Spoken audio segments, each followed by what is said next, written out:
What up, what up, what up? Football fans all over the world. It's your boy, Mac the Giants fan. And with my guy, the super dope co-host, Adam Costas. Y'all know what time it is. It's time for that real deal NFC East. Right there. Punch that intro.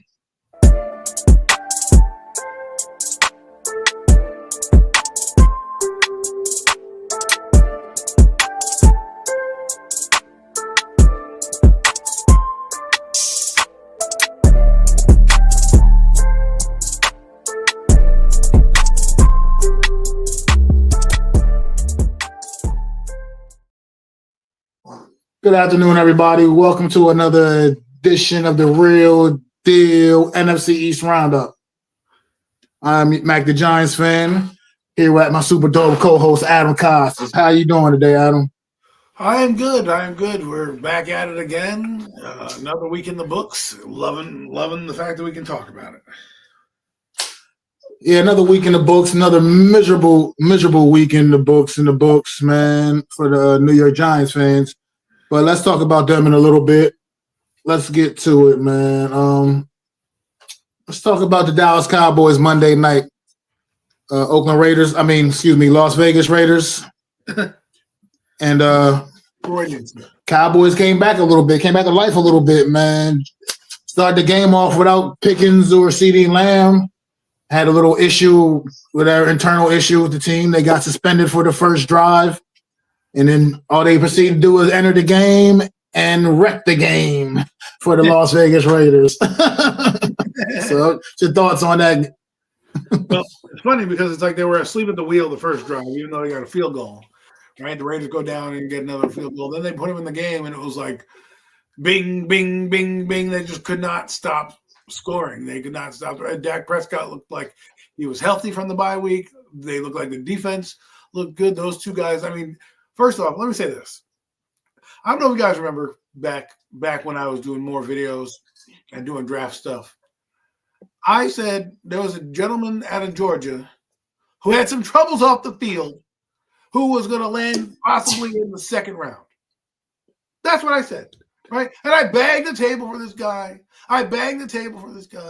And what did we do? We picked a 5'8" midget who can't get out of his own way. Sorry for all you small people out there. And that man is George Pickens. And he is now dominating with the Cowboys. 954 yards he has on the season. He's going to break 1,000 yards easily. He's probably going to have closer to probably 1,300 yards at the rate he's going right now. He is having a monster year. A guy who got picked in the second round trade that most people were much maligned. Oh, Pittsburgh must know what they're doing. They're getting rid of George Pickens. Oh, my God, they must know what they're doing. Pittsburgh, well run. Guess what? Pittsburgh brought in DK Metcalf because they didn't like George Pickens and his attitude, and they didn't want to pay him because of what he was doing on that team in Poughton. So they said, you know what, Georgie? Go over here. We're going to get a draft pick for you. We're going to go sign DK Metcalf. And that's what they did. And how's that working out? Metcalf's doing all right, but imagine if they had Metcalf, Lockett, and Pickens. I mean, look where they would be. But George Pickens is a dude. He is a guy. We would not need Malik Neighbors. We drafted. No, what did we do? We didn't draft him. Why? So he can put up numbers like this? I mean, the guy's having an all-world year. An all-world year. I know it's a contract year, but if the Dallas Cowboys let that guy walk out the building, I'm backing the Brinks truck up for him. Okay? I'm saying, you know what? Malik Neighbors and George Pickens, we can do this together. Because that guy is playing out of his mind. CeeDee Lamb, I think he's a little, George Pickens is having such a good season that CeeDee Lamb doesn't need to do as much. So you tend to forget about him. And then what happens? He makes a big catch here, makes a big catch there, and then boom. The run game looks great with Javonte Williams. I love that kid. He's a hard-nosed runner. He doesn't break a lot of runs, but he does wear down a defense. That's exactly what he did with the Las Vegas Raiders. And, let's just talk about how Dak was doing well and dialing all this up. I mean, Dak Prescott looked like the MVP. But really the story of the game is not the offense because we knew they were good. The story of the game is this defense. that looked a lot better than it has the first few weeks of the year. Now I don't know if it's Keenan Williams, I don't know if it's Ravel who came back. They got Overshown back. They got a lot of defensive help back, and it really showed up and showed out on Monday Night Football. And this felt like an old school Cowboy beatdown. I'm like, oh my God, have they turned this corner? They probably haven't, but for one night, it looked good. It did. I can definitely agree with that. I can agree that Dak Prescott, great bounce back game for Dak Prescott. 4 touchdown passes. Looked impressive, like you said. It looked like that guy from the first month of the season that was just wheeling and dealing. And and like you said, the defense was definitely impressive. It's good. I'm interested to see if they can keep that up and continue forward. But only time will tell. What's going on, Ludwig? Thanks for popping in, man. Appreciate you. And Daniel, always a pleasure, my friends. But just going forward, this Dallas Cowboys team still has a little bit of life if they can get things going, man, and it can continue at what we saw on Monday night. They definitely have an opportunity, still have an opportunity here. A lot of football left to be played. You're right. There is a lot of football left. I don't know if this is going to ignite them, but I will tell you this. If they happen to get on a little run, I mean, they're not going to be the pushover on defense that we thought they were. I don't know exactly what it means for them, but they're not going to be the pushover anymore. You saw what Queen Williams can do with Kenny Clark now there. Those two guys are going to be a formidable tandem. And if the Cowboys are smart, you draft another edge rusher. Uzuriki is coming into his own as well. That kid Houston is starting to play well. They got Kenneth Murray, Logan Wilson. I mean, they've really got now stars on this defense that it only takes one game to get your confidence up. Sure, you beat up on the Vegas Raiders who can't get out of their own way, but that's not your problem. If you're a Cowboy, that's not your problem. You went out there and you dominated the game. You looked good doing it. You had fun. Right now, the true test comes the next few weeks as they have a pretty tough little road ahead, and then they'll kind of come down in the last 4 weeks of the year. But I don't know, man. I don't know if they got an important one up this one. Yeah, I mean, we'll see. We'll see how this defense fares against the better offense. But for a week, they earned their money's worth.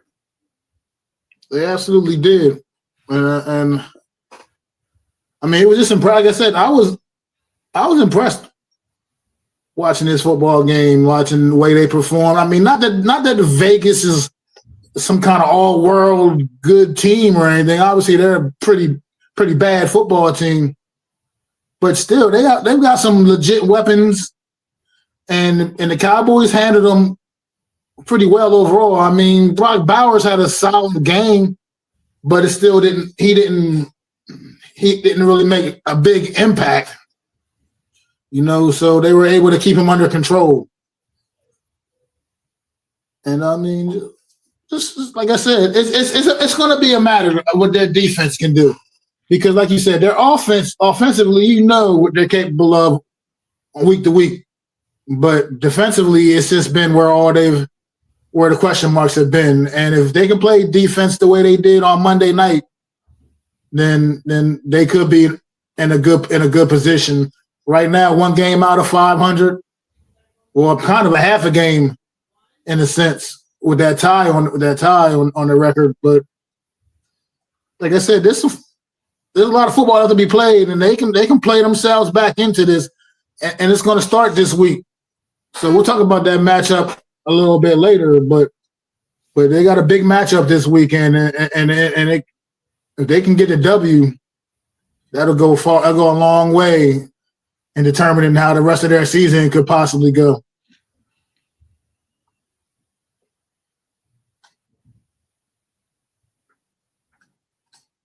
But do you have any more thoughts with the Dallas Cowboys right now? The last thing is what you want to see is like their offensive line held up pretty good. They're getting a lot of guys back, and we'll really see if Mike McCarthy was really the issue, or if Brian Schottenheimer can kind of get these guys over the top. I think he's done a good job with his team. They talk about head coaches and things like that. He's earning those stripes. I don't know if he's a head coach or not. That yet to be determined. I think it's good that he has Eberflus over there, and it paid dividends for Eberflus. He finally has a defense he can scheme up and get to the quarterback. So we'll see how these moves pan out. I like what they've done so far. As an outsider, not taking my giant hat off. If I'm a Cowboy fan, I like how they performed on Monday night because this could have easily been the Arizona Cardinals. I agree, man. I agree, but I thought it was going to be, honestly, but they proved me wrong. They came out there and I was impressed, like you said, with their defense in particular, because that's been the scrutinized unit all season, and they really showed me something, man. So take my hats off to them. But if you have any more thoughts on the Eagles, on the Cowboys, we can move on to the Eagles. Oh, we can. On Sunday night football, and you got your thoughts on what we saw Sunday night against the Lions. I saw a dominating defense. That's what I saw. I saw a team take it to arguably the best team in football last year. Right? There's a little debate here and there, but at the end of the day, it's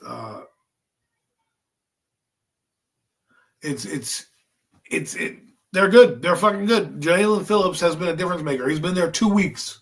2 weeks, their defense looks different. And what did I tell you? I was telling an Eagle fan today, picking up my son. I said, I don't know what you guys do, but you guys make the best adjustments when you have off days.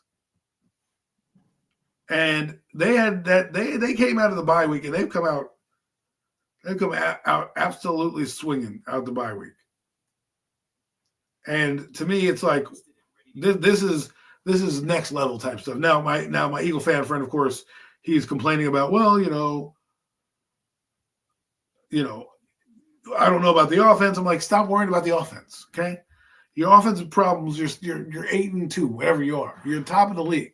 Your defense is going to keep you in games. And that was let's not make any mistake about it. That was a dominating performance. Sure, you could say the Lions went for it a lot of times, and that helped them. Well, guess who stopped them on the other end? It was the Eagles. So, it's amazing to watch. Jalen Phillips, like I said, has been a difference maker. Nakobe Dean has been a difference maker. They're starting to get all their pieces back and healthy. And let's not take it for granted. They also did this to the Green Bay Packers.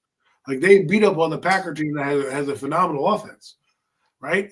And obviously their offense didn't do that much. They did enough to get over the hump to beat that game. But if you're going to be in December, late December and early January, you're going to need defense. And if your defense can carry them, which they look like they are lights out right now, the offense is only going to need to make a few plays here and a few plays there, right? And then that'll be it. Yeah, look, I still got a bone to pick with this offense. You just got too much talent. You just got too much talent to only be scoring 16 points. You just do. I can't excuse that. I can't gloss over that. Like Detroit, they're good. They're decent defensively. They're not like juggernauts. To only be able to put up 16 points against that defense, to me, that's what Jalen Hurts, Saquon Barkley, AJ Brown, Devontae Smith, Dallas Goedert.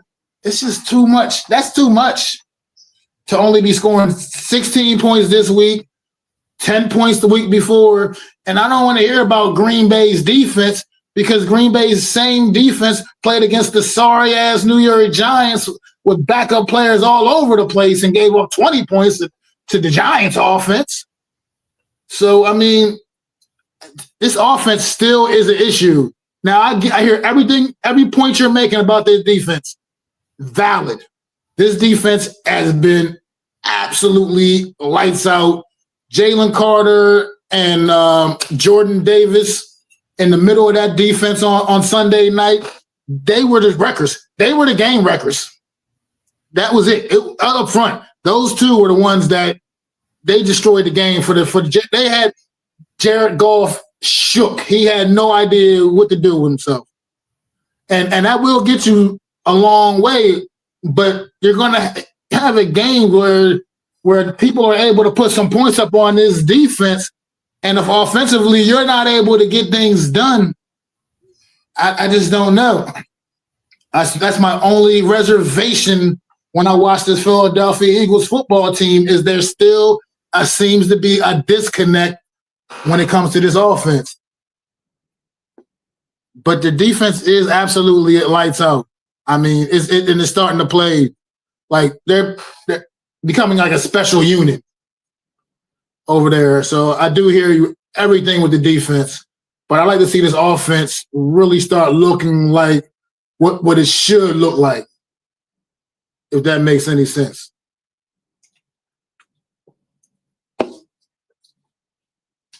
It makes sense. It makes sense, but I don't look at it I don't look at it the same way you do, right? I see they have struggles, and I understand why they might be having some struggles, right? But there are games where Jalen Hurts has thrown for 200-something, 300 yards, and they've moved the football. And at the end of the day, they're not putting the ball in harm's way.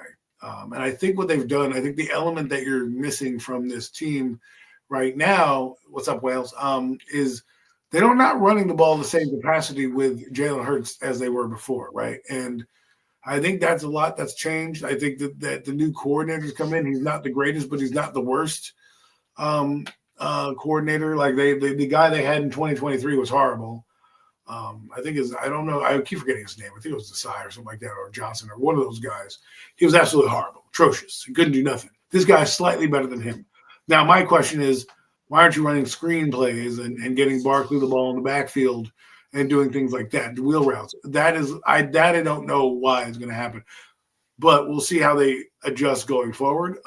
Every opponent is different, and what people need to realize is everybody's giving their best shot against the Eagles. I know that when we came back off the Super Bowl win, the next year everyone gave us our best shot. Now the Giants were blowing teams out. This team obviously was not doing that, but they're finding ways to win, and I think they can ride their defense in some of these games. They made a Lions team that I know obviously is struggling offensively, but they made a Lions team look pedestrian, and that team put up 44 points the week before. Okay, in Washington, they put up 44 points like it was a knife through butter. They come into this game and totally different story, and it says a lot about both teams. But again, these teams are giving them their best shot, and who knows? Maybe they're going to need to fire their offensive coordinator. But right now, they're still winning despite the offense's shortcomings. So we'll see how it affects them in the playoffs. I'm going to go out on the limb right here and say they're the best team in the conference. At least, I mean, that's easy to say. I'll give them that. I'll give them that for sure. They are the best team in the conference. You can argue with. I mean, my Eagle friend told me he thinks the Rams are the best in the conference. I said, well, guess what? You beat them. So they beat the Rams. They beat the Rams. He's like, well, it's a block field goal. I'm like, so it's a block field goal. It doesn't matter. You know what I mean? It's just like how you lose a game, right? Do you think the Rams aren't saying, oh, block field? They lost. At the end of the day, you lost. And exactly. A win's a win. And to me, I hate when we get into semantics. Like, oh, well, we played hard. Great. No, this is the NFL. You play hard in Pee Wee football. You win games here. Jobs are on the line here, okay? Championship teams find ways to win. Even when their offense, which is struggling, the other side of the ball and special teams lifts them up and carries them over the finish line. That's the mark of a champion. I agree 1,000%. And that's why, even though I said everything I said, I agree with the fact that they're the best team in the conference until someone proves otherwise. And there's, like you said, ultimately they are still winning football games. I just like to see, when you look down a roster and you see the kind of names that they have on the offense, I just think there shouldn't be football games in 2 weeks in a row. They put up a combined 26 points. And granted, they were both victories and 2 victories, but it's just with offense like that, I just can't. I can't. I need to see more because it to me that's just what are we doing? I mean, you got guys. You have some of the best at their position, in the league, and it's just. Oh Lord have mercy! You lost me again. I hear you. I hear you. Are you there? Can you hear me? Can you hear me? I don't know if Matt can hear me, but I'm just going to comment like this. The Eagles do what the Eagles do every year. And we talked about this team early on, and Adoree Jackson's not playing. Adoree Jackson decided to show up for them. Can you believe that crap? Adoree Jackson is now playing. And I get what Mac is saying in terms of the offense. You never had the Rams with the greatest show on turf look like this. But I really do want to say that I think a lot of these teams are playing the Eagles a little differently because, one, they're putting 8, 9, 10 guys in the box. Two, their offensive line is completely different and maligned, right? Their guys were banged up all of a sudden last year. People don't realize how dominant the Eagles were last year. They aren't as dominant they are this year, which is one of those things, at least offensively, one of those things that'll kind of carry over later on. We'll find out, if Barkley can get going down the stretch with 6 games going in the season. But right now, again, to me, every time I watch the Eagles, I just come away with the fact that they are constantly winning. And the adjustments that are made are spectacular adjustments. I mean, just absolutely great thoughts and great things. I mean, we talked about last year. Last year, they went to the bye week against Tampa Bay. And everyone that I knew that was an Eagle fan, everyone that I knew that was, in and around that team were the fucking ship is sinking, the house is falling, it's burning down, get rid of everybody. They come out of that bye week and made their adjustments, and away they went on the march. And this team has won from jump out of the gate. They've had some blowouts against the Giants. They've had some heartbreakers and against Denver, right? They lose a game in double digits to the Giants. They win a game of a 2-block field goal. Like, you name it, they have won in that fashion. They have found a way in that fashion to have won the game. And it's pretty interesting to watch. You got to give kudos to Nick Sirianni because people hate that guy. And, I mean, I guess you can hate that guy, whatever. Doesn't really matter to me. But Nick Sirianni has done a great job with this team. And you got to give kudos to him. Mac, I think you're back. Yeah, I'm back. I'm sorry. I don't know. These technical issues is driving me crazy lately, man. You still held it down anyways while you were gone and fixing it, but now you're back. So I was just finishing up with the Eagles, just saying how winners win and they find a way to win. I went over the fact that they won a game on a blocked field goal. They won a game, with blowouts on offense. They won a game where their defense was dominant and had a couple turnovers in the game. Like, they win in many different ways. And that's the mark of a true champion. And I was just also mentioning that Nick Sirianni, who a lot of people hate, seems to push the right buttons for this team every week. And really, I don't know if he's a play caller. He was a play caller in Indianapolis, but he's an overall head coach. And he finds what he needs. He conveys that to his GM. They go out and they get those players, and the team is playing. And look at how they talk at the end of the game. Jalen Phillips said this is the best decision of his life coming to Philadelphia. This team is bought in. They're looking for, unfortunately, I hate to say this, back-to-back Super Bowls. And then if they do go, they'll be the new dynasty because they'll have gone, 3 out of the last 4 seasons, right? And not to mention in the last decade, they will have gone 4 times. Okay? That will be insane. Not to mention they're possibly winning it 3 out of the 4 times they've gone. 2017, 2022, 2024, and they're on their way now, right? That would be 4 Super Bowls in the last decade. Okay? This team is becoming what we didn't want it to be. A dominant team on the radar. If they win this Super Bowl, you're going to put Nick Sirianni in the Hall of Fame, and then you're going to start picking guys to the Hall of Fame because that's where they're going to go if they win a back-to-back championship. Well, I don't really want to think about these guys being a dynasty, but at the end of the day, it is a real valid point, Adam, man. And I don't want to think about it either. Look, like I said, I'm just looking like this is just I'm just nitpicking when it comes to this football team. Like you said, at the end of the day, they win football games. They find ways to keep continuously win, regardless. Like that, and I almost sound a little hypocritical the way when I scrutinize this team a little bit. But at the end of the day, it's just because I wish the New York Giants had what they had. You know what I mean? And the fact that if we can score points with what we have, they should be scoring points with what they got. And I just feel like it's just 2 weeks in a row watching this offense operate in such a way. To me, look, I'm just grasping at something right here. At the end of the day, they're still winning football games, and that is what matters the most. I'm just being nitpicky to be nitpicky. Right? Your hatred for the Eagles was so strong that no matter what they do, it is not going to be good enough for Mac to drive. Look, I gotta find something. I mean, look, what else? I'm not gonna sit here and just be like completely slob over you. I gotta find something I feel like they're doing wrong.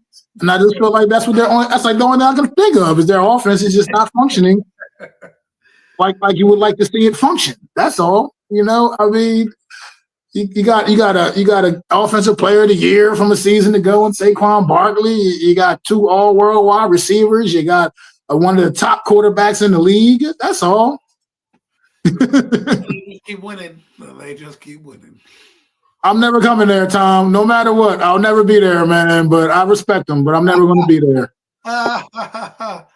Oh, God. I'm not going to the dark side, Tom. I'm a content creator. I have to give you an objective view, not a view of when we were in college. And, Tom and I have had our battles throughout the years.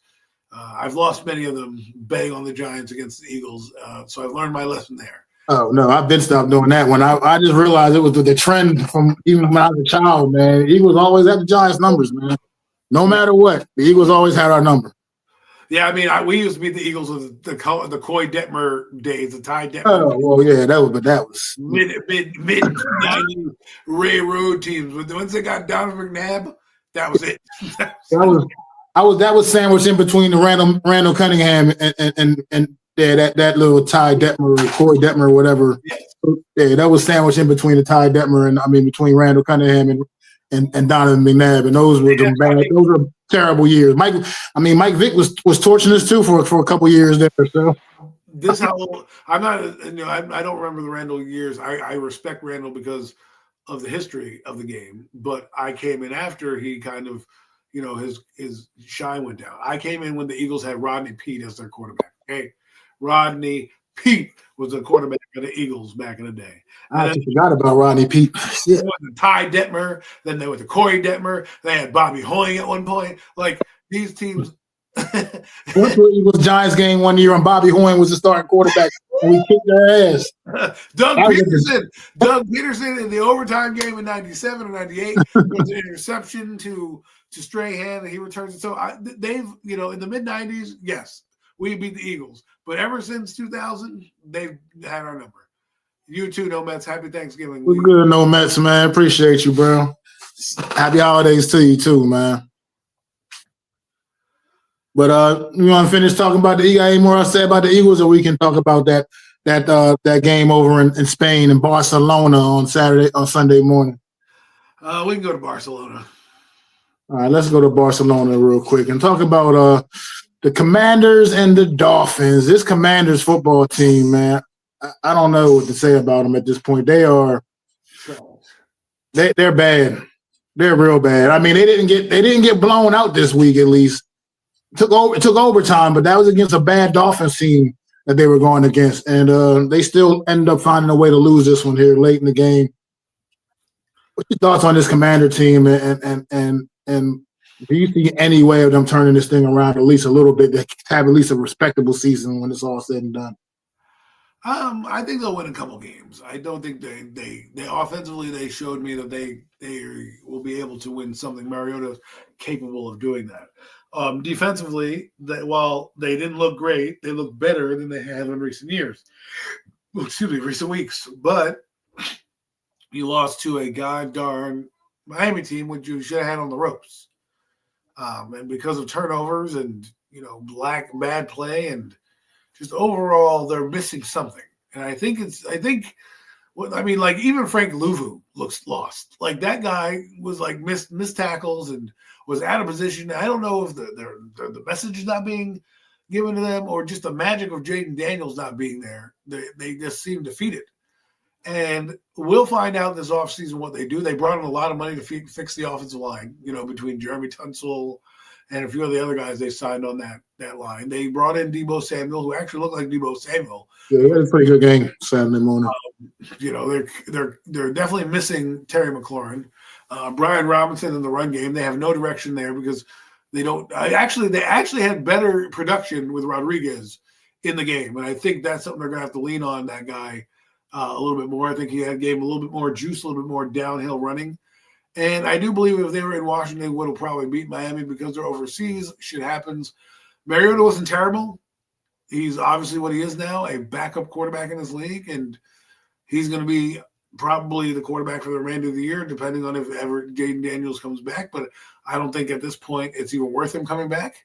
Just let him rest and heal up if he needs to. I mean, if he can come back and he's healthy and there's no damage that elbow, then yeah, you maybe want to come back in late in the season and play out a couple games and do what you got to do. I get it. But this team's in trouble, like you said. Dan Quinn is a guy, though, that I think will survive this. I don't think they're going to fire him after this season because of the injuries.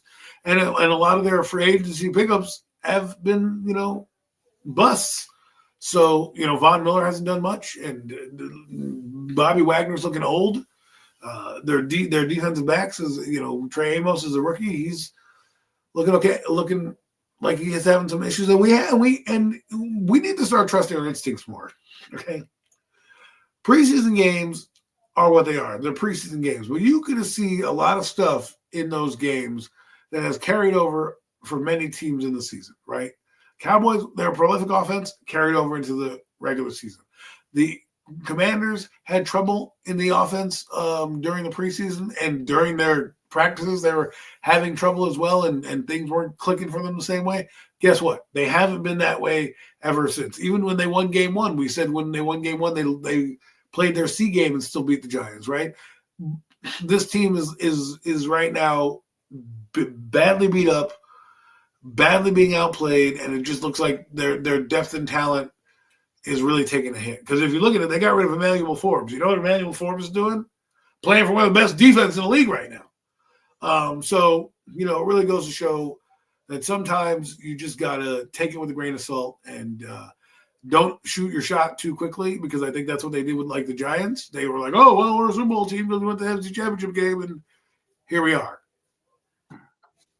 Well, yeah, I just want to look at it. It's funny you said to John, because I just want to kind of compare this football team to. I mean, it kind of shows that a season ago, this team truly did overachieve, but Jaden Daniels, like that's the true ultimate X factor. I mean, granted, like you said, Terry McLaurin, it doesn't help not having your best wide receiver as well, but it's like this is a team that you look down their roster, it's not necessarily on paper one of the more talented rosters in the league. And I think this team is, when you have a leader like Jaden Daniels, when he's out there, he has a way of just being able to elevate this mediocre, subpar, less than subpar talent, as opposed to just similar to what the New York Giants are, like a team where obviously when the young quarterback's out there, that he's able to elevate lackluster talent, you know what I mean, and make them look even a little better than what these guys might even actually be. So I think they have a lot of that going on right now offensively. Like you said, Marcus Mariota didn't play terrible, but I mean, at the same time, nothing spectacular with these numbers either, and then the running game, it was better with Rodriguez, like I agree. He definitely had a pretty solid performance, but it's still not where you really wanted to be. It's not what you got. Like the first few weeks of the season, this team came out and they were really running the ball effectively. And this really has fallen off. And then, like I said, it's just, I think this is really all. When you talk about the Washington Commanders, it's all about number 5, man. And him not being out there, it's having a major ripple effect on this whole entire team on both sides of the football. Defensively, we already kind of expected them to not be very, very good defensive team anyway. But this is unworldly. They're bad. They're really, really bad. They can't seem to stop anybody from doing anything. I mean, teams can pretty much march up and down the field on this. And I feel like you said, if they were on Washington, they probably would have won. Or if they were playing a little bit better football team, they would have got destroyed again, probably. So I don't know. This football team, they got a lot of problems. And I think this is going to be a very important offseason for the Washington Commanders, as I think that they need to really, really try to build this team up and get some better pieces around Jaden Daniels.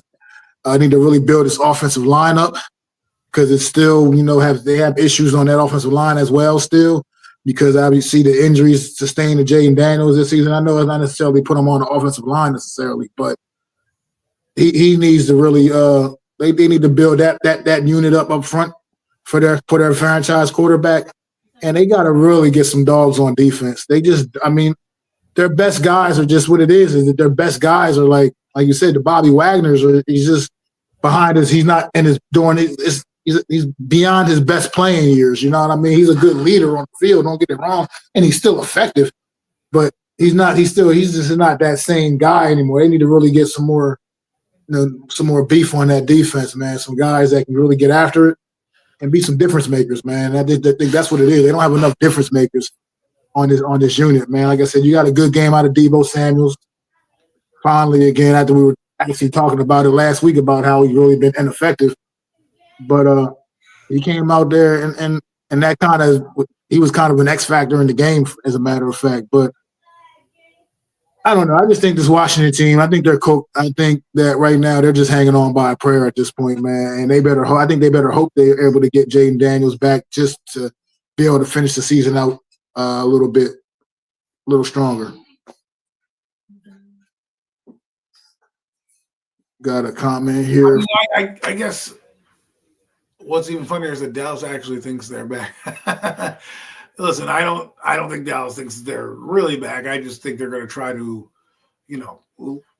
play out the string and see where it lands you. But for Commanders, like you're mentioning, you just got to take it with what it is. Regroup next season, lick your wounds, and just keep adding talent. Now you're going to be you'll probably be in the high drafting, probably top 10, could be top 5, but probably definitely top 10. Take a player on the side of the ball, like defense. Maybe you trade up for a guy. Maybe go get that guy, Reese from Ohio State, the linebacker. Who knows? Who knows what they're going to do? Like you said, maybe they want to bring back Jaden Daniels just to play out a couple games to get that feeling back, like some hope. Because what you don't want to do is you just don't want to be that miserable. I mean, we're talking about Marcus Mariota. He's come in and he's done exactly what you've asked a backup quarterback to do. And that's what we have to look at him as. And they do this, and if you don't have a defense like what the Eagles have, where you can carry a backup quarterback and the not elevating play. See, that's the thing about these teams that are winning. A lot of them have something that they can lean on if one side of the football is weaker. The Commanders don't have that. They have nothing to lean their head on. Like even the Cowboys. They know they know that the best kicker in football is Aubrey. They know that they can at least get, to the plus side of the 50, and have a chance to kick at least 3 points. But the Commanders have none of that. They have nothing where they can say, you know what, let's kick a 60-yard field goal. We're going to stop them on defense because of our blitz packages.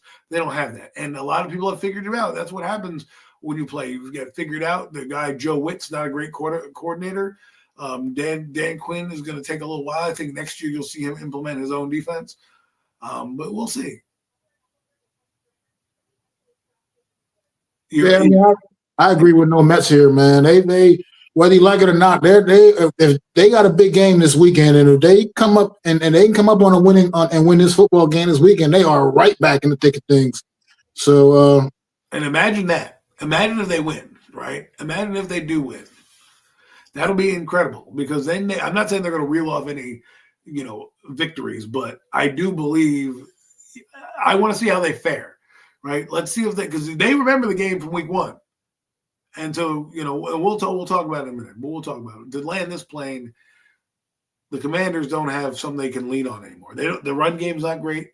Their quarterback is out, who used to be their rock, and their defense is not like when you think of the Washington Commanders defense, there's nothing that stands out besides that they're old and have lack of depth, right? There's nothing that goes, oh yeah, look who they have, a young up and coming player. They have nobody. Deron Payne hasn't been the same guy in a while.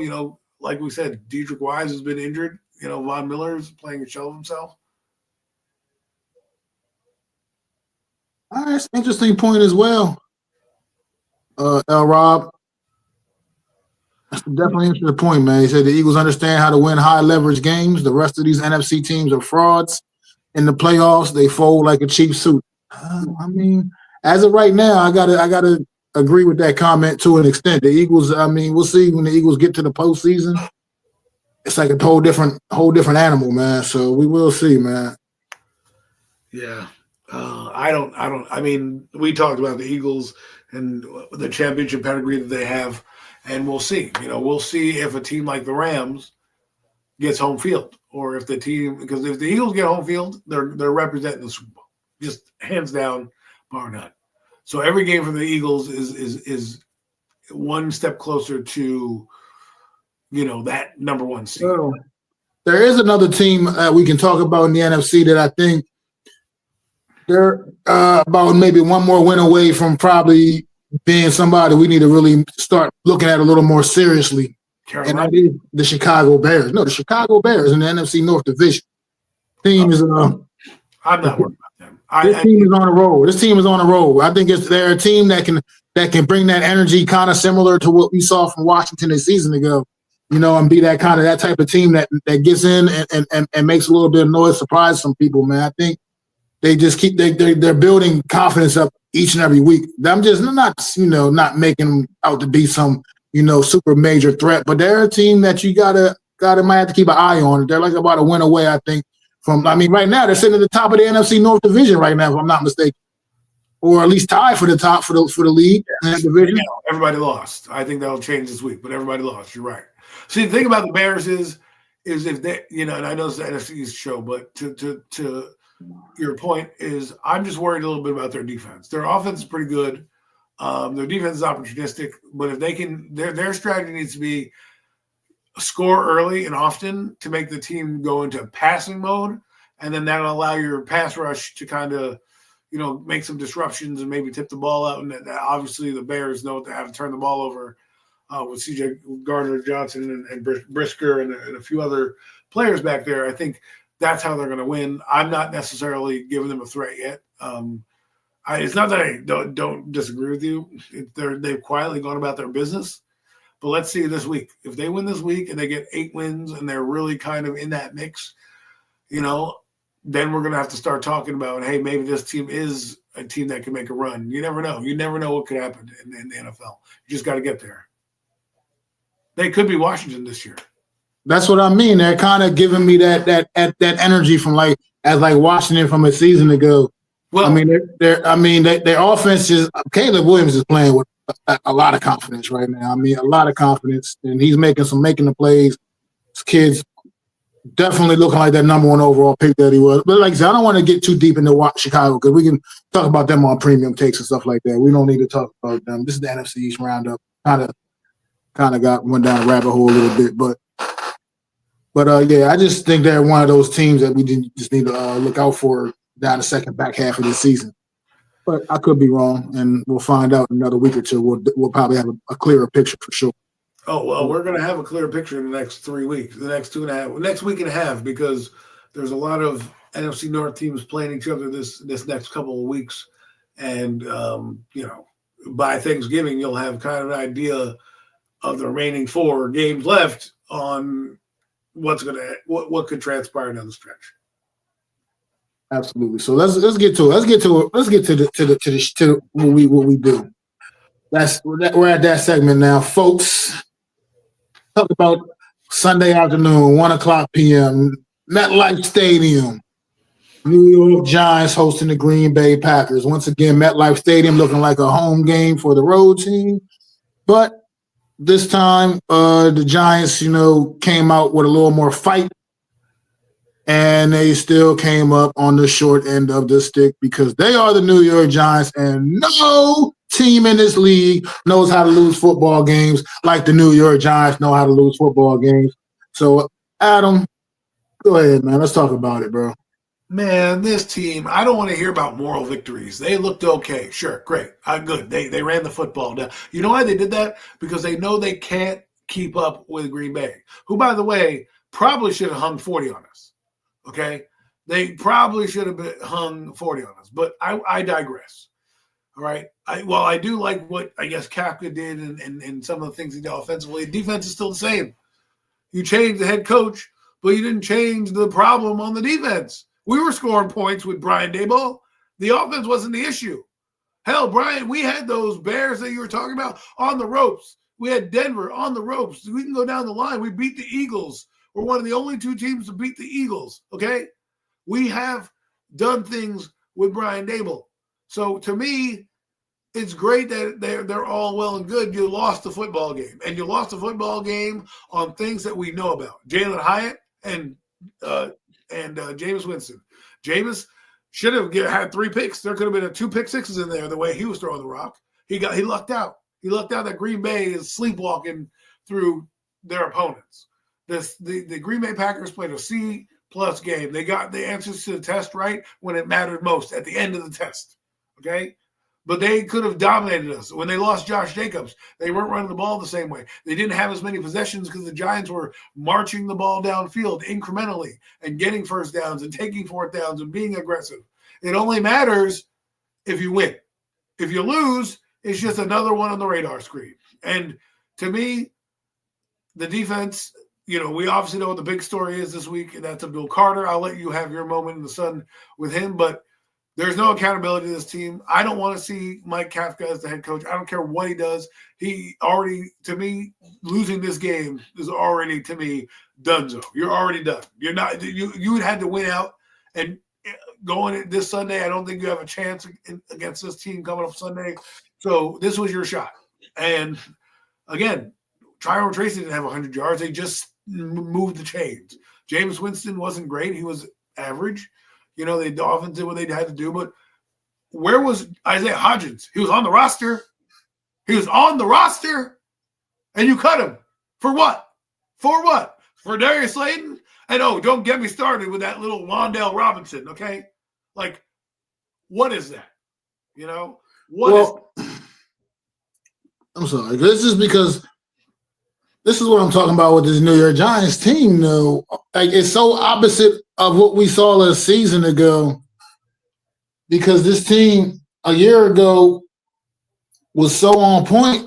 Defensive was like not the point on defensively, but they were so much better, cleaner defensively, and the offense couldn't do anything ever. And this season, this offense, even with Wan'Dale Robinson as your best wide receiver, is still able to score points against a Green Bay Packers defense, which is supposed to be a good defense, but yet this team, New York Giant team, full of backup players, who their best wide receiver is a guy that's probably no better than a number 3 on most teams. To me, it still says something about this Giants, about the Giants team, in the way something.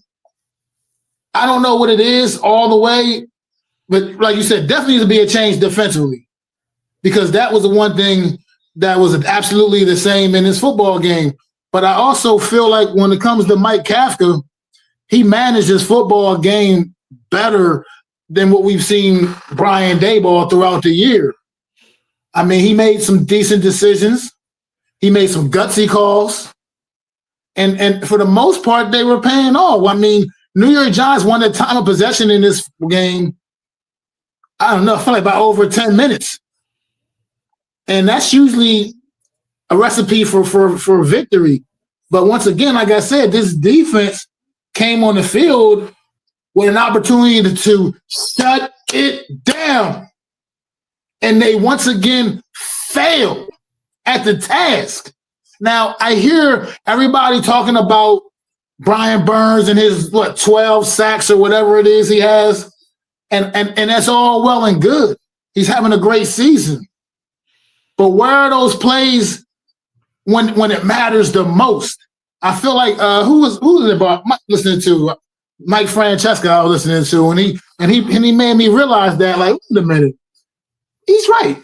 Brian Burns has what he said, but does he have any true like game defining plays, like when it really matters most, when you really need that big stop? And I don't mean to shit on him because he's like the only player on our defense consistently playing good.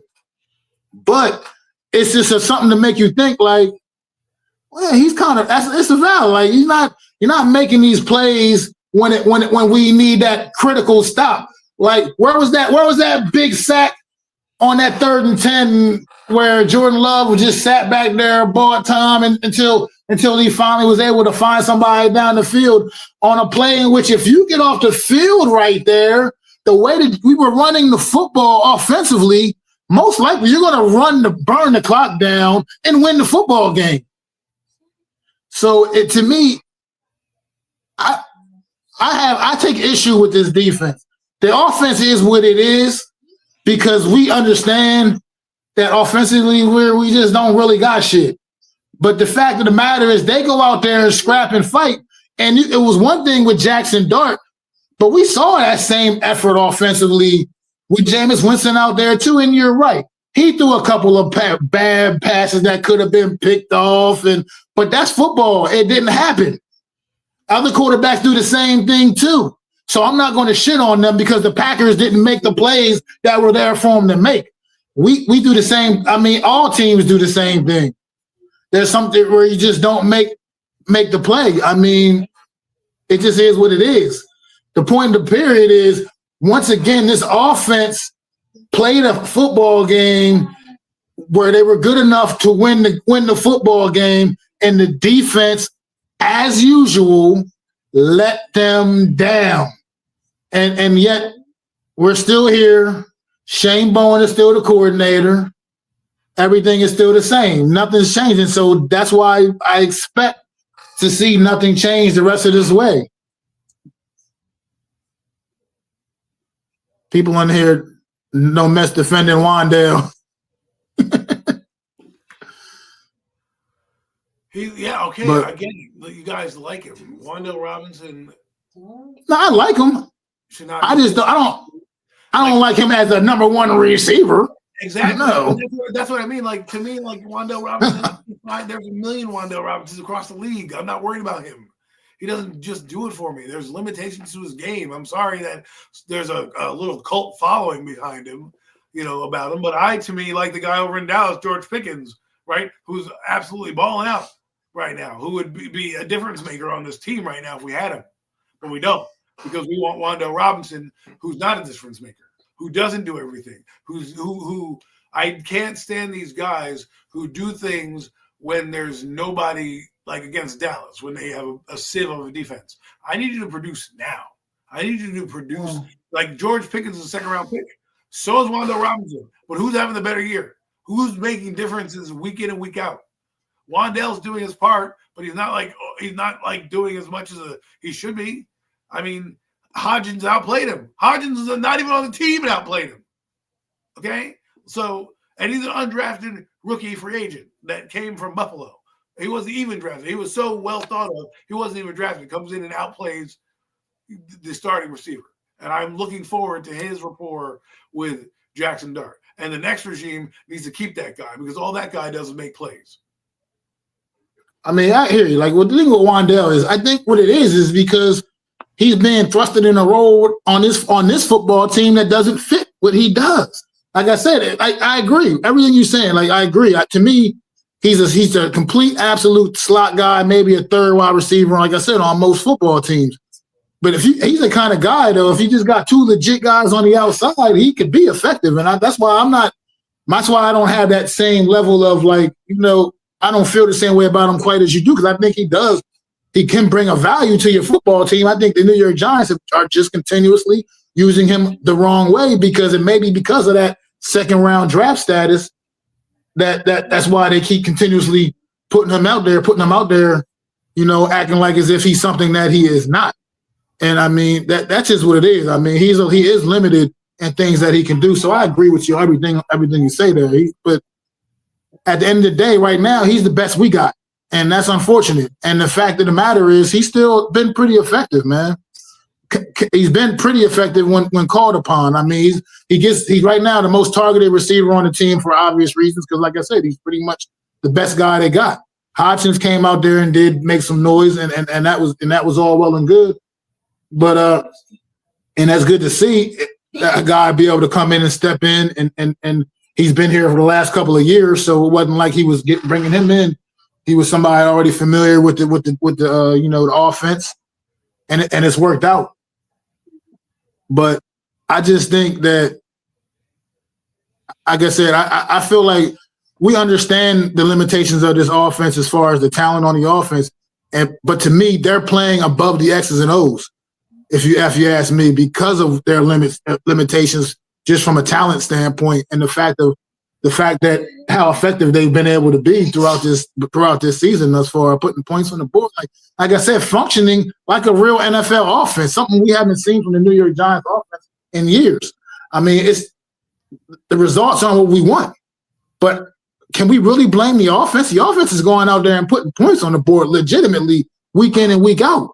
It's the defense continuously letting this football team down, and that is the part that is bothering me, and that makes me want to talk about a young man on this defense right now that has not paid his dues yet, and yet I know he came out and said it was a misunderstanding, he wasn't actually sleeping. It shouldn't look like you are either. So even if it's a misunderstanding, you weren't actually sleeping, it shouldn't appear that you are either, young man. Abdul Carter, you're sitting on the season with a half a sack, bro. Number 3 overall pick, came in. People were labeling you, oh, he's going to be defensive rookie of the year. He's going to be this. He's going to be that. He's going to have double-digit sacks. Oh, he wants LT's number. He wants, bro, come on, man. You got to earn that kind of respect, man. You haven't done it yet. People are now throwing the one-trick pony word out at you, saying you only got one move, and that's pretty much what's limiting you. And it could be. You got to develop, man. But while you develop, you got to learn. You can't be sitting there. You're not at a status yet where you can be falling asleep in meetings and whatnot, man. You're not there yet. You ain't there yet, bro. You ain't at that point where you can just be falling asleep and through walkthroughs and meetings and all that craziness, man. That's not a good look. Especially when you're part of a 2-9 football team. You're on a bad football team. You're part of a terrible defense, and you feel like I'm gonna come back. I can show up late to meetings or whatever. I can talk. I can lay down and fall asleep during walkthroughs and whatever. No, man, that's all, and it's a reflection of leadership on this football team. There is none anywhere. No accountability. There's no leadership through the coaching staff, through ownership. There's no leadership through players on the field. It's just bad. Where's the guy that grabbed Abdul Carter by the back of his neck and say, "Wake the fuck up"? Where's that guy on this team? It ain't like you're not putting up Lawrence Taylor-like numbers, bro. Lawrence Taylor could sleep through meetings. You know why? Because on Sunday, he was going to go out there and absolutely wreck the goddamn game. You are not him. You are not there yet, young man. You are part of a problem with this football team.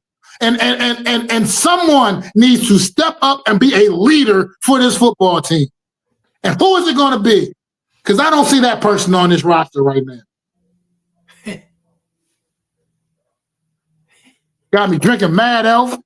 Y'all got me drinking Mad Elf. It's not even Thanksgiving yet, and I'm drinking Mad Elf. What's wrong with y'all? I saw that the other day. I thought of you. Listen, I think I agree with you on the lack of leadership. That's why Mike Kafka's got to go. It's a systemic problem from the previous regime, but obviously it was, frowned upon. But you want to send a message? Mention the entire game. That sends a message, not a series. Say this won't be tolerated. You know what you're doing? You're just you're putting them in a 5-minute timeout. You want to really be mad? Take something away from them. You know how you get kids to, focus or come back, you take something that they want away from them, and it's one of those things where I just am over this team because it's not just this. It's also the Cam Scatterboo shit where you go to a wrestling match and you're involved in a wrestling match. In a wrestling match. Are you kidding me? The guy has one leg. His leg was turned the other way at one point. And you're involving him, and then the coach goes, yeah, we knew it was a physical match. So you knew and you let him out there. I don't care about people saying have fun. I don't mind that. Okay? I kind of mind it to a certain extreme because of optics. You know what I'm saying? When you're a team, when you're a sports team, you shouldn't be front and center. The Eagles, they went there. They paid on the Eagles waved, and that was it. They didn't get into fight. They didn't do any of that shit. You know what? They've earned that right to go to those things and sit front row and get involved in the show. Cam Scatterboo, you're injured. What is that telling you? And then Mike Kafka saying, well, I understood what was happening. Why did you let him go? Why are you even letting him say that? I'm not telling you have to be his dad because obviously he's injured. But to me, that's not a good look. And then what's worse of all this is the interactions on Twitter. Stop interacting with the fans. This is where we need to rein this in. I don't need Abdul Carter talking back to the reporters. I don't need Cam Scatterboo saying, you don't know me, I'm living my life, whatever, right? Like this engagement that we're doing here with a team that's 2-9 is not the engagement we did. Remember what I used to tell you guys about Evan Neal and talking about the fans and everything like that? This is the same shit. I'm not saying don't interact with your fans, but at some point, you got to pull these guys aside and say, don't worry about the media or the social media. And if you go out and you do something on wrestling, don't be involved in that shit. Wave, say hello, say hi, throw your hands up, whatever. But why are you being involved in a spot? Especially a guy that's fucking injured, who just broke his leg, who's on one leg. And his answer is like, oh, don't worry, man, the leg was hurt. No, you idiot. This is your football career. You want to go be a wrestler? They've got training down in Florida. You can go join the wrestling team. I agree. And let's talk about this Cam Scatterboo shit because no, Matt, you're saying you're not no big deal up here. I'm sorry. I'm going to tell you why it's a big deal. Because you are a rookie running back in the NFL, part of a 2-9 football team. You just had a horrific injury barely a month ago, just had surgery. Ankle or leg was broken like 3 different locations of your leg in a boot. I don't care about you attending the wrestling show. It was at Madison Square Garden. That's fine. Go be there. Go stand up and say, hey, Cam Scatterboo here. I'm in the building. Hey, sit your ass back down and watch the show. There's no reason to take part in anything of physicality because you can't do your job on the field right now because you're injured. So why are you taking part of anything physical, whether it was just a push or not? It doesn't matter. All it takes is for a freak accident. You fall and then what? And then what? Where are we then? Because I don't want to hear about, oh, it's fake and scripted. Yes, it is. It's scripted. But the fake part, we got to pump our brakes on the fake part. Because even those professional guys get hurt doing what they do with this scripted thing. Ask Big E about the script. Ask Seth Rollins about the script. Ask guys like that. Big E's career is over. It's very much a scripted match. But guess what happened? He got a career-ending injury. It's scripted, but shit happens. All it takes is you to slip on a banana peel, slip on some water on the floor at the Garden. That's all it takes. That's all it would have took. Freak accident from something as simple little spot. It's not necessary. And it was Eagle players there at the show on Monday night. Did you see them participating in any pushing and shoving? No, they're just there to watch the show. Exactly. That's all you need to be a spectator. Where are the leaders to say to dial him in and say, look, yeah, go enjoy the show, man. I get it, man. You got free tickets. They gave you all free tickets. Go enjoy the show, but don't do anything stupid. That was stupid. You can't even do your own job right now. It was. That push, did you watch that shit? The way he pushed Dominic Mysterio and he got pushed back. I'm sorry. Anything could happen in that situation. And not to mention the scrum of guys that was around him. Somebody could have stepped on his goddamn foot. You know what's funny? It was ridiculous. And they keep blowing it off and being so nonchalant. You wouldn't be this nonchalant about it if he did actually get fucked up. Then we'd be saying how stupid it all. Then everybody would be saying how stupid it all was. But hindsight's 2020, and since he came out of it all right, then everybody's being all nonchalant about it. No, you shouldn't put yourself in that situation. I watch wrestling. I'm a wrestling fan, so I watch this shit. I watch these guys get fucked up doing some of the simplest spots.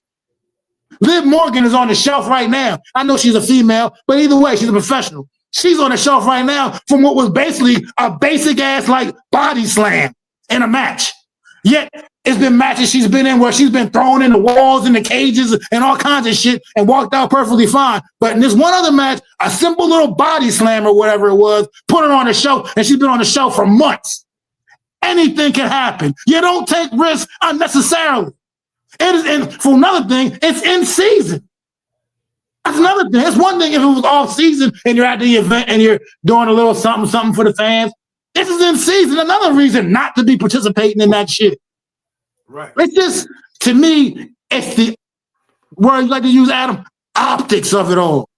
It was not a good look. It's not a good look. Especially what you're going through, the turmoil of this team, fired coach, all that stuff. And not to mention something that you didn't mention that I think needs to be portrayed. These guys they know how to take bumps. They know how to fall. They know how to protect themselves. Cam Scatterbo on one leg is not knowing how to protect himself if he were to fall in the wrestling ring stunt. It's one thing you play football. I get it. I understand it. But it's another thing where, guys were behind him. Roy Robinson Jr. is a huge dude behind him.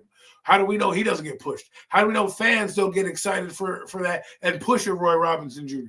All right, I watched a documentary on the Travis Scott concert, right, and how people got packed in to a certain area and people got trampled and stepped on and injured because they didn't have a means to get out. And how do we know that somebody doesn't get excited and push up on those guys in the front row when they're not looking, right? You don't know how many idiots are out there want to jump into the fracas and touch these athletes and everything like that. Optically, it doesn't look good. Optically, talking on Twitter, fighting with the fans about this is not good, right? I'm just saying. Name another team where their guys are fighting with the fan base. I mean, Bill Carter's fighting with the fan base and the media. Fucking. Scatterboo, the only guy doing something good is our quarterback who's wishing kids happy birthday and being a franchise guy. Like, those are the thing is right now is I know what people are saying. I know the mindset. Well, let them live their life. When you're in the middle of misery, these things are exacerbated because of what's going on in the building right now. Okay. The turmoil that is going on in the building right now. Like you mentioned, the Eagles go there, they give a little peace sign, and I don't see the Eagles for the rest of the night. I see the Giants twice. I see the Giants are there, and then I see Dominic Mysterio getting involved. And your coach knows about it. I'm sure that goes run up to Mara. Hey, John, by the way, you're starting running back with a broken leg, participating in the WWE event. I'm sure John Mara was happy about that. I'm just all I'm saying is that your decisions need to be a reflection of you and not an overall reflection of this team, because right now this team is in turmoil and guys doing this and going rogue, sleeping in meetings, going out to these concerts, being involved in dumb shit. And let's be honest, Scatterboo, this is not the first time I saw Scatterboo fucking around on his leg. Okay. He's on videos and Twitter. It's not like he's being calm. He's being Scatterboo. He's like a chained little dog that barks at you from the tree because it's chained up, and all it really wants to do is run around the yard, right? And I get it. I understand that people are saying, well, they're injured. Mac has it right. During the off season, go to the wrestling show. Hell, fucking George Kittle's involved every off season with wrestling. Exactly. Every off season he's involved. He's not doing it during the week. Because what if Scatterboo punched that guy wrong and he hurt his finger, or Roy Robinson Harris, strained a muscle trying to fuck around with this fake fighting, this choreographed fighting that they're not privy to, right? We all saw what happened with that one dude who punched the lights out of that one wrestler who put him damn near in a coma because he didn't know how to react, right? These guys don't know how to react to these things, and one false move could be detrimental. And being that you're an injured guy, you know what this reminded me of? Think about this. You tell your boss you're sick, right? You're sick. This is a true story that happened to me. I was sick. I told my boss at the Giants I was sick. He told me, this is the words that he told me. He's like, I'm not going to find you on Facebook or Twitter doing something else, right? You're going to go home and sleep. I said, yes, sir. That's what I'm going to do. And I didn't show up anywhere, regardless of if I was sick or not, which I was sick. Regardless if I was sick or not, his point to me was, I'm letting you go home knowing that you're sick to not go fuck around on me when I need you.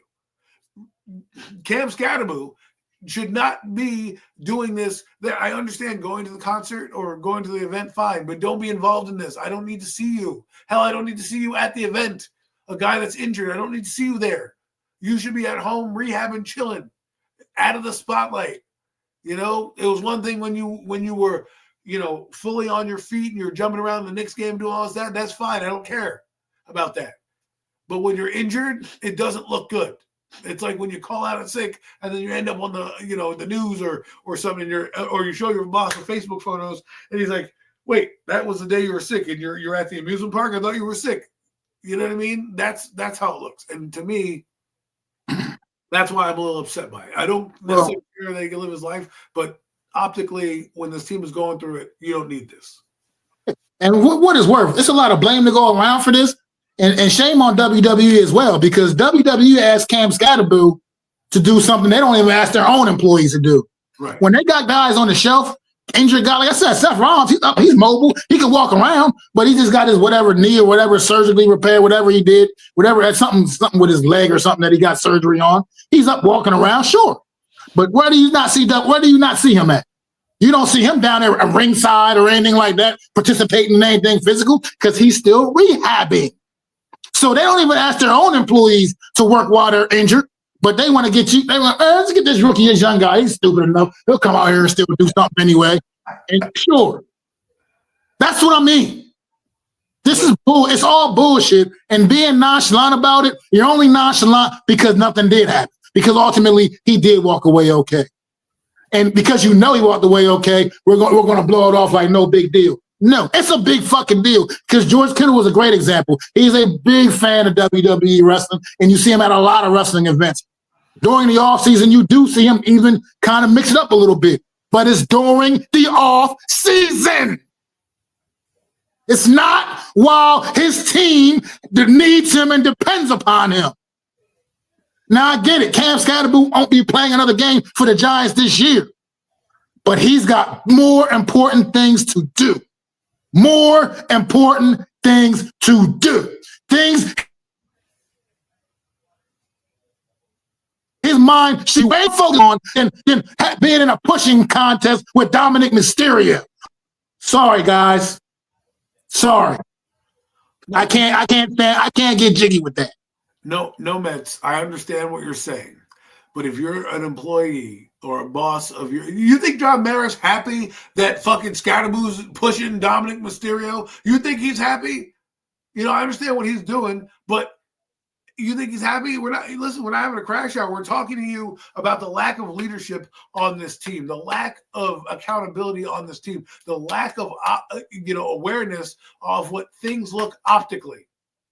When you are in a season to forget, everything is magnified. Like Max said, if he doesn't get injured, you don't care. I don't care if they're winning and doing this. I don't really care at that point either. I would still say don't push a guy, but you got to understand you're injured. You shouldn't be leading the party. You shouldn't be the one that's pushing you, right? Something John Mara does not want. Exactly. So your boss doesn't want to see it because he thinks you're rehabbing. He thinks you're going through the motions, but here you are physically pushing a guy. And what happens if you chip a bone or something goes wrong or your rehab gets fucked up? Like, this is what it doesn't matter if he let the leadership walk off the team, right? Obviously he's sick and it's trickling down the team, and the lack of accountability and the lack of awareness. That's the word I was looking for. Awareness, aware of surroundings and aware of what's going on. These guys don't care. I mean, Malik Neighbors has his own rules. That guy was dancing at a party when he needed to get knee surgery. Here he is dancing at a party. Okay? these guys, I want them to live their lives, but I also need them to know when there's paparazzis out there, when there's all this stuff out there, you need to be cognizant of what's going on and how it will look on a team that's floundering. Okay? Now your coach has to answer questions about it, and he knows that you went there. So how there's no accountability there? Like, I understand he went there. John Mara let it, like, that's why this guy needs to be fired, is Mike Kafka, because John Mara let you say, hey, he's going to be fine, coach. Like, I don't think that's a good look. And then the other thing that you are missing here, the bigger picture, is that these guys are interacting with people on Twitter, not just making a post and giving it a thumbs up. They're arguing with people on Twitter about sleeping in meetings, about not making a big deal. Let me live my life, bro. Like, don't engage with the fans. Rule number 1 in this sports establishment: you make sure you have people that aren't going to crash your image, and you don't interact with the fans in any way possible, because they're going to take it in different ways. And you could easily as you're liked in this town, especially in New York, you could easily be disliked real quick, okay? They turn on you in a heartbeat in this town. So just be aware. And I know you go through that shit at the rookie symposiums. I know Pat Hanlon and all these guys, they give you a awareness about it. Listen, I don't give a fuck about new awareness, a new generation. I don't say you can't engage in social media. What I'm saying is, don't engage back with the fans. If you want to say, hey, the sky is blue or the sky is red or the earth is flat and people want to yell at you, okay, just make the statement and move on. Don't be like, well, man, blah, blah, blah, blah. Like, no, because there are people that are going to be out there lurking, waiting for you to make that one slip up, that one false move everywhere. One thing about that, while you're talking about that, Adam, real quick, when it comes to social media with these guys, these young guys especially, and it's new to them. It is somewhat new to them, because you think you're a regular person. You're not still a regular person. You're polarized. People know who you are when they see you. You're not like me walking down the street, fucking Joe Schmo. Nobody knows who the fuck I am. You are Cam Scatterbull. You are Abdul Carter. People know you. You can't engage the same way like you're a regular person. You have to be mindful of that and understand the situation. You're not like some regular old guy walking down the street talking shit on social media. Anything you say is going to be magnified. I can say the same thing you said that they said, and nobody's going to give a shit because I'm just MacDaGiantsFan fan. Who cares? But when you guys do those kind of things, man, it's going to be always magnified. You're under a magnifying glass constantly. This is the New York media. It's going to get blown out of proportion. Anything you do, they're looking to make a story out of it. Exactly. And then your teammates have to answer those questions, and you're not focusing on the Detroit Lions. You're focusing on, well, Cam Scatterbull went here. What do you think about that? Like, that's the type of shit we're getting right now. We need answers to the questions, but we're not getting them. And when you are a bad football team that just fired their head coach, that has their star player, one of their star players already being chastised about sleeping in fucking meetings, you're not Lawrence Taylor, kid. You're trying to be like him with sleeping in meetings, but you're not, right? It flew, but there's dysfunction all over the place. And these players are not bought in. They're even talking about the energy right now. Oh, the energy's up and blah, blah, blah. Yeah, who cares about that shit, right? Right. Like, at the end of the day, and I'm going to land this plane, it's when you do something, it's like when you tell your parents, hey, I'm going to go out. And they tell you, all right, be careful, don't do certain things. And you're out there and you're pissing on the sidewalk and doing all this shit to get yourself in trouble. And you're like, oh, well, I didn't go to jail. Well, you could have. And you could have done this, right? And it's all about trying to eliminate the dumb decisions now so that going forward, you learn from this mistake. The one thing I will say about like a guy like Daniel Jones, you rarely saw him on social media, right? Even though he was out and about doing his things on concerts, people caught him there doing things, but he wasn't in the limelight like that. And you got to understand, when you're in New York, there's somebody always lurking for you, no matter what. They know your profile. They're sitting there and they know who you are. You're a marked man. Look, we can agree, disagree about this. No Mets, man. Respect it. I love it. I always love that you're here every week, and I do love your opinion. I respect your opinions, man. But we're gonna be a hard disagree completely on opposite sides of this one, and it's not gonna change, man. Look, because what this argument you're saying is a dark, legitimate argument, but it's Cam Scatterboo is almost as popular amongst this on the football team right now as Dart is. So I mean, at the same time, what are you even trying to say there? He is a polarizing player on our football team. We can feel the way we want about it. He's probably only really a legitimate number 2 receiver. I mean, running back, whatever. He's our number 1 running back, regardless. Right now, as the things stand on this football team, he's our RB1. Here's the last thing I'll say about this. Barkley, go watch his documentary. He puts himself in a position where he's not compromising his brand. He's not compromising what he's doing. He's not out there being stupid. He can still sign his jerseys and still be a good guy and still interact and have some interaction with fans. I'm not saying don't completely go radio silent, but there's a reason why guys like Barkley do it their way. Okay.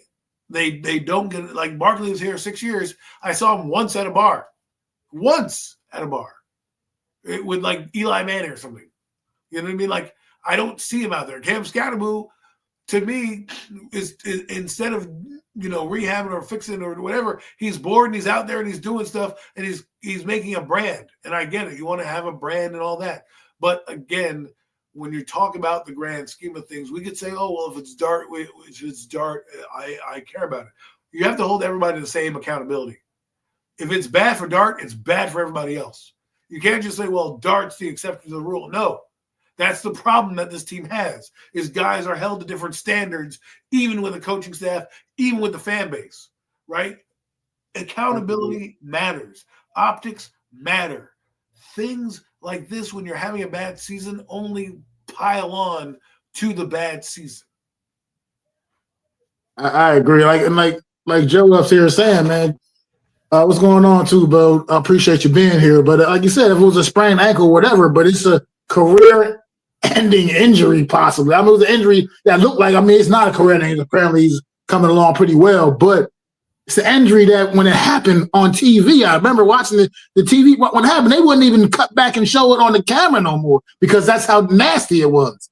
Like, this was a serious, serious injury he's rehabbing. So this ain't no little joke, man. This ain't a game. So this is your career. You gotta think what's truly. You gotta think about what's truly important to you at some point. And like I said, I'll go back to the leadership thing again. If this was a Tom Coughlin run football team, if we still had guys like Justin Tuck and Strahan as captains on this football team and guys like that, you wouldn't have seen Cam Scatterboo participating in a pushing, shoving match at a Monday Night Raw wrestling show. You know why? Because those guys would have grabbed his ass up by the back of the neck and said, "What are you thinking, kid?" Exactly. I just want to touch on this. Barkley was seen with Trump and got a bit of backlash. That's different than going out to an event and meeting somebody is different. I don't care if he gets backlash for some people not liking a political party, whatever. If you want to get mad about that, then that's you being mad, right? He can meet whoever he wants. It's not about that. It's about where have you seen Barkley compromise the team by doing something stupid? Never, because he even says it in his documentary. I don't do that. I don't put myself in a spot where I can be, a subject of this talk, right? What was it? I don't know what it was. It's with Donald Trump. I don't really care if he's not fighting with Donald Trump. Okay, you can say whatever it is because you don't like the president, that's fine, but it has nothing to do with that. I'm just saying, who cares about the backlash about it? We're talking, the backlash has nothing to do with it. The event that he goes to has nothing to do with that. Nobody cares about that. That has nothing to do with the optics of a team. When did this happen with the optics of a team? Who cares, right? Like, we got backlash for meeting a political leader. No, he didn't go to a wrestling event and put himself in harm's way. He's not out at the club dancing around doing stupid shit. Yeah, I mean, if you're a Trump supporter, who cares about that? Who cares if he is? That has nothing to do with what you're talking about. You're just trying to compare it because you want to say, we got backlash for meeting somebody. It's not as big a deal as going to a WWE ring. It's not. I'm sorry. And pushing somebody around.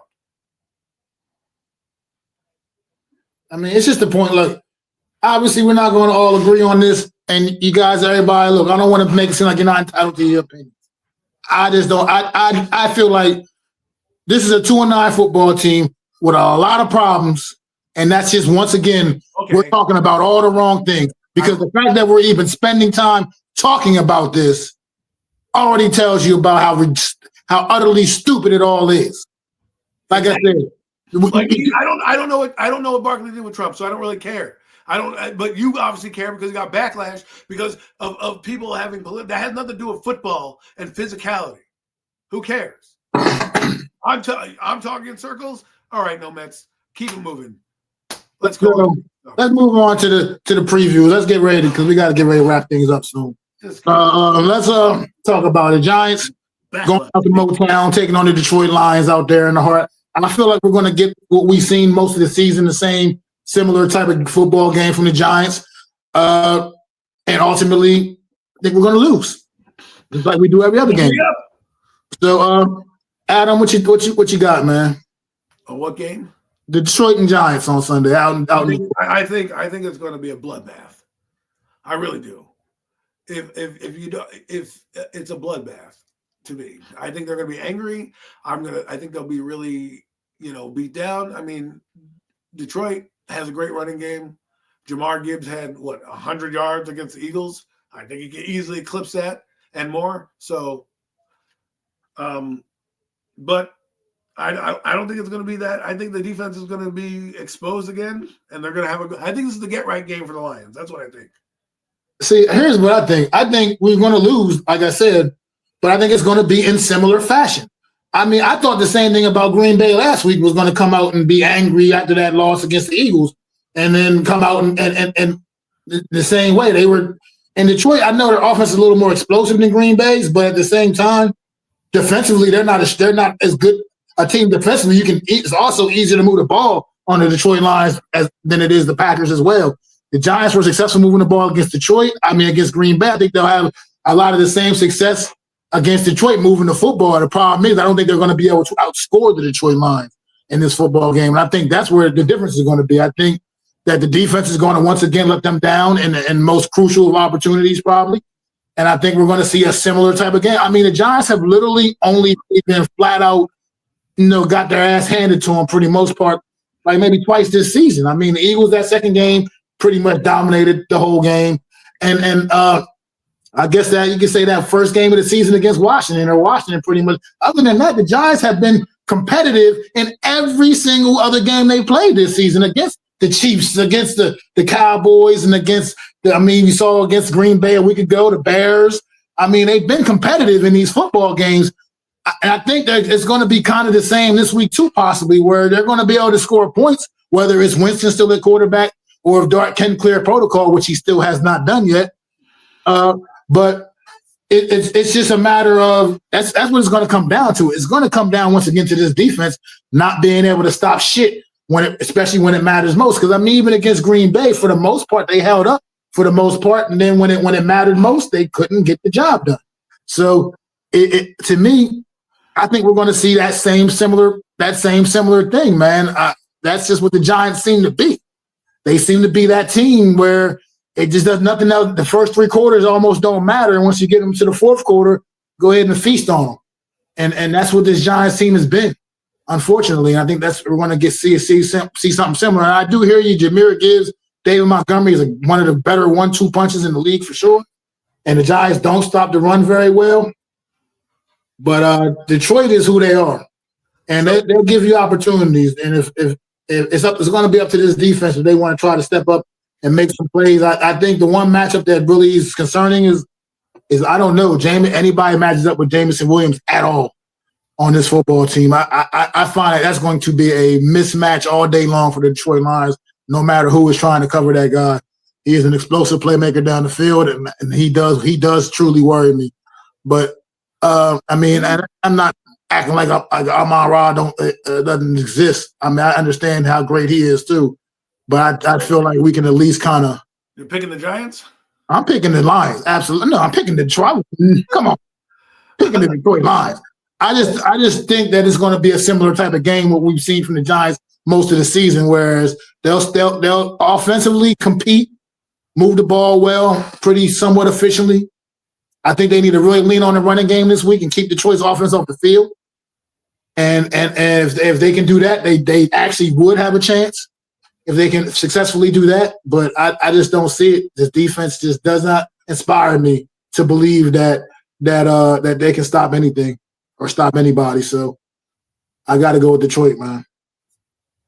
I hear you. Oh, by the way, to get back to that little Barkley thing, it happened in April. Okay, he played golf, went on a trip with him, and he got some backlash on Twitter for it. It wasn't like he was at an event pushing and shoving somebody, so it's not the same thing. So, and it wasn't happening in season. So, yeah, I'm not talking in circles. Keep it rolling. But I expect them to ball control. I have no faith in this Giants defense. None. No faith. And that, to me, is why I can't pick them. I mean, I think it's going to be exciting to watch Jackson Dart. You know, he just got Jackson. Who cares if we got back? Never mind. I'm done with this. We're talking in circles, and I guess he doesn't see our point. But I want to see Jackson Dart against this defense. If he's cleared to play him. The offensive line doing pretty well. Let's see how they fare. I think there'll be a puncher's chance. I think they'll be like the Commanders where they'll score 20-something points. But let's, Yeah, I mean. I did Google it because I wanted to know what you were talking about. And it wasn't that big a deal. To you it was, I guess, but it wasn't that big a deal. And it's not even the same circumstance. But that's okay. It's all right. It's all right. It's all right, though. Guys, let's move on from this. Let's move on from this shit. About anything about Donald Trump, Barkley. I care less about any of that right now on this show. Let's get to the big matchup for the NFC East this weekend. There's a big marquee matchup for the NFC East this weekend. And the Dallas Cowboys hosting the Philadelphia Eagles, both coming off of victories. Dallas Cowboys looked very impressive on Monday night. The Eagles defensively looked very impressive on Sunday night. This is a big time matchup in the NFC East, and if the Dallas Cowboys can find a way to pull this one off, man, it can change the complexion of the division. So Adam, what's your thoughts on this game, man, on Sunday? I don't know if it'll change the complexion of the division. I think that if the Eagles, lose, it'll just be more of their falling out of first place, more so than anything losing the division. So I think it's a big game for the Cowboys. They could get their season back on track and fight for a wild card. I don't think it changes the division much. Now if the Eagles lose back to back, I mean, what the Eagles are 8-2 now. They lose a game, they're going to be 8-3. The Cowboys would be 5-5.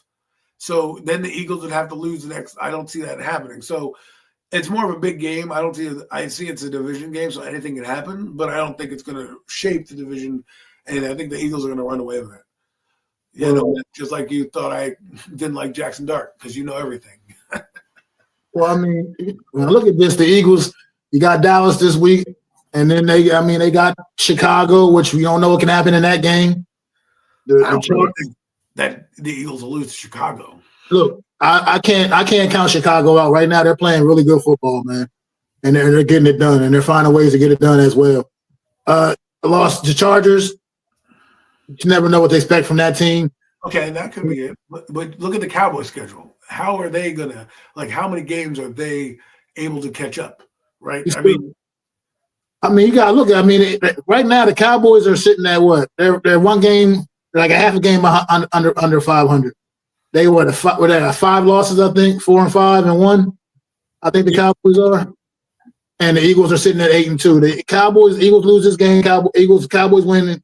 Eagles are 8-3. Cowboys are what? Are 5-5 and 1. Yes. And yeah, sure. That's still some work. There's still a lot of work to do, but you're right in the thick of things. Eagles got Buffalo on the schedule still. They got a couple of losable games potentially. You know what I mean? Especially considering, like I said, offensively, this team is not looking as explosive as we would like to see them look. Now, granted, a lot can change week to week. To me, I'm not really trying to make a real argument here because the Eagles, to me, like I said earlier in the show, they're the best team until someone proves otherwise. But it's just looking at how this game could have that's not going to have a major impact, like you said. I mean, I think the Eagles are going to still win the division, obviously, but it's just the Cowboys can play themselves back into being a legitimate potential wild card contender right now. I think if they win this game, if they can win this football game, it'll be a long take them. It'll be what I'm trying to say. It'll be like putting them in a good position to possibly achieve that goal. With that being said, I don't think the Cowboys will win this football. I think the Eagles are going to slam the door on the Cowboys season. Drive that proverbial nail in the coffin for the Cowboys as well, man. I think the Eagles are going to take care of business down in Dallas. I keep saying it because I feel like I'm going to just keep saying it until it comes true. This is going to be the week where the Eagles offense wakes the fuck up and we get that explosion. It's the Dallas Cowboy defense. I mean, maybe the Cowboys are catching them at the right time. The Eagles' offense sputtering. Maybe this is the game that they upset the Eagles, right? I mean, if the Eagles' offense can't – I'll put it this way. If the Eagles can't score points against the Cowboys, then I'd be worried. Yeah, that'll be an observation. That's going to be something to look at in this football game for real. If, like you said, if they can't put up points against the Cowboys defense, if they had these same issues, and we're talking about another little maybe 14-point game for this Eagle offense against this Cowboy defense, that could be a problem for me.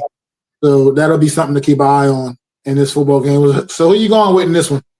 I am going to go with Philadelphia because I don't think the Cowboys – I think Cowboys defense was good. And I don't have as much reservation as you do with the Eagles offense. I just think teams are playing them better. I mean, we've seen it a lot. And yes, do they struggle? But the guys, they struggle. But yet some of the games where they've struggled, Jalen Hurts has put up like 300 yards or 400 yards. It's like, oh, well, I guess, they did something. So until told otherwise, I'm not really worried. I think you're going to see them cruise here. But we'll see if the Cowboys want to prove something on Sunday, they can sure as hell do that. Everybody will be watching too, that's for sure. But I'm going with the Eagles. Yeah, I'm definitely taking the Eagles here. Commanders on a bye this week. This is their bye week, so no Commanders game this week. They certainly need a week off. Hopefully, they can get Jaden Daniels back on the other side of that bye week. I don't think he's coming back. I just think there's no point in him coming back. Outside of maybe, let's say you wanted to come back against the Giants or something like that, a game that's not going to be that hard to get under his belt, you can bring him back if he's healthy. Like, I'm not saying shut him down for the year, but if